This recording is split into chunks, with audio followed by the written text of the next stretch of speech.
suis responsable de la partie formation des œuvres pontificales missionnaires. Et à ce titre,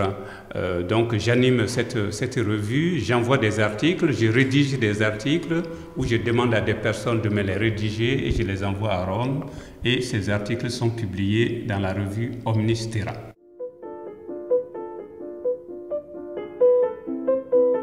Alors, les laïcs sont très engagés depuis le Concile Vatican II, donc il y a 50 ans, notamment dans le document Ad Gentes, donc l'activité missionnaire sur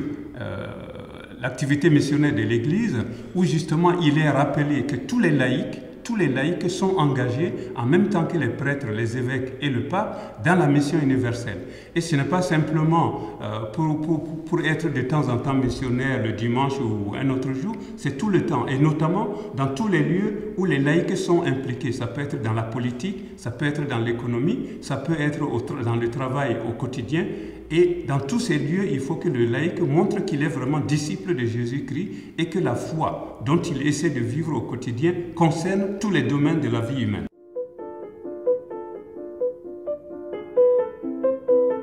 Concrètement, il y a la prière, mais il y a aussi toute la rencontre qu'on peut avoir avec d'autres personnes, qu'elles soient chrétiennes ou qu'elles ne le soient pas. Et il y a un aspect qui me semble très important, c'est ce qu'on appelle depuis quelque temps le dialogue interreligieux, où justement chaque chrétien est invité à rentrer dans un dialogue avec toute personne que le laïc peut rencontrer pour justement dialoguer et parler donc de questions importantes liées à la vie, liées à la recherche du salut, liées au bonheur, mais aussi liées à tous les aspects importants pour lesquels travaillent les laïcs, la justice et la paix, le développement et tout ce qui concerne l'avenir du monde.